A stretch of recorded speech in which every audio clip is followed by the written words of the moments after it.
हम युवा पीढ़ी जब भक्ति करने जाते हैं, चाहे जैसे भी हो, जैसे भी आपसे सुनते हैं, कथाओं में सुनते हैं, जैसे भी मानते हैं, तो हमें अक्सर घर पे भी ये सुनने को मिलता है, ये सब दिखावा है, ये अभी उम्र हुई है क्या तुम्हारी भक्ति करने की, भक्ति के लिए तो बुढ़ापा है। और ऐसी बहुत सारी बातें सुनने को मिलती हैं कि इस उम्र में इतना, कभी कभी तो माता पिता को भी कुछ लोग कहते हैं कि अभी बेटी को समझाओ, अभी उम्र बाकी है। इतना कोई राधे राधे, जब हमेशा किसी से भी मिलते हैं राधे राधे कहते हैं तो बोलते हैं देखो ये लड़की, ऐसे लोग कहते हैं। तो वो क्या चाहते हैं कि आप क्या कहें, हाय हेलो कहें? पता नहीं, पर जब राधे राधे कहते हैं जिससे भी मिलते हैं तो कभी कभी वो लोग कहते हैं क्या है दिन भर राधे राधे राधे राधे कहते हैं। और कभी कभी तो ये भी कहते हैं कि बस दिखावा है, हम प्रूफ भी नहीं करना चाहते हैं कि हम दिखावा करते हैं या सच है, हमें भी नहीं पता, पर अक्सर घर में भी सुनने को मिलता है। कोई बात नहीं, तो ये सुनने को मिलेगा, लेकिन इसका दूसरा पहलू ये भी है कि भक्ति का मतलब ये बिल्कुल नहीं है कि हम अपने काम ना करें। सारे काम करना है, जो भी हम काम करें उसे बेहतर करें और भगवान से प्रेम रखें भीतर। संसार को क्या दिखा के बताना कि हम भगवान से कितना प्रेम करते हैं। भगवान से प्रेम करना ही सबसे बड़ी भक्ति है।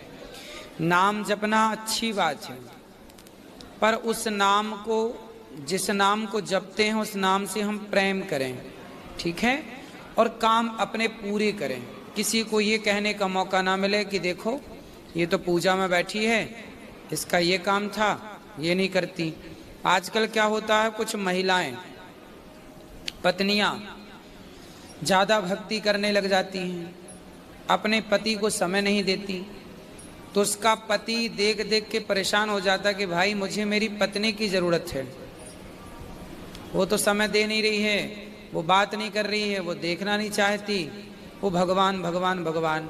तो उसका जो पत्नी है उसकी तो आस्था बढ़ रही है, पर उसका जो पति है वो नास्तिक हो रहा है।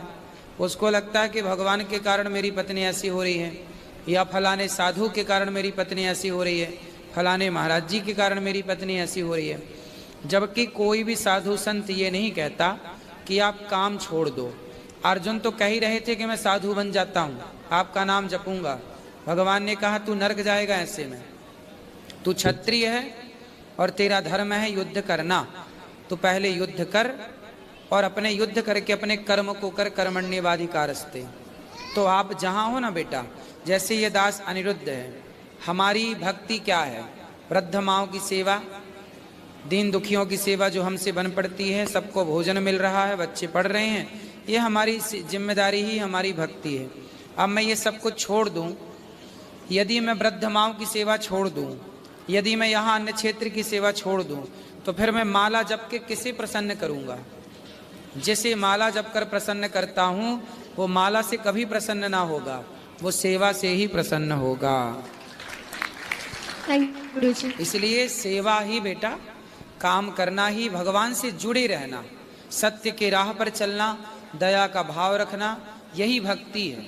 एक और प्रश्न जी। दूसरा, जब हम कृपा महसूस करते हैं, हमारे घर पर प्रभु की कृपा हो रही है, हम जो प्रभु से मांगते हैं वो हमें मिलने लगता है, तो कभी कभी ऐसा होता है कि परिवार में कुछ लोग होते हैं या कहीं भी आस पड़ोस में कुछ लोग होते हैं जो घर आकर के शायद कह सकते हैं कि उनको हजम नहीं होता कि ये इंसान कहाँ था और अभी ऐसा क्या हो गया है, जो कि उनको नज़र नहीं आता कि शायद हम लोग मेहनत भी कर रहे हैं, तो अचानक से वो वृंदावन आने लगी, इतने दिनों तक रहने लगी। तो ऐसा होता है कभी कभी, जो लोग आते हैं घर पे, हमसे बात तो करते हैं पर देखते हैं हमारे चारों ओर घर में कि क्या है कैसा है, तो ऐसे लोगों से कैसे बचा जाए?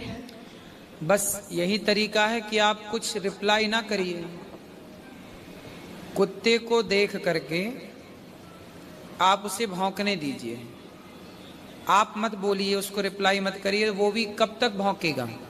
उनके कुप्रभाव से कैसे बचा जाए? उनका कोई कुप्रभाव है ही नहीं। भाई ये बताओ कि गंगा के ऊपर हजारों नाले मिलते हैं रोज, हजारों नालों के मिलने से क्या गंगा नाला हुई या नाला गंगा हो गए? उत्तर दो। नाला गंगा होगी। हाँ, तो जो सत्संगी है वो कुसंगियों के प्रभाव से कभी कुसंगी बनेगा नहीं, बल्कि कुसंगियों को भी अपने सत्संग के प्रभाव से सत्संगी बना देगा। जी धन्यवाद। राधे राधे।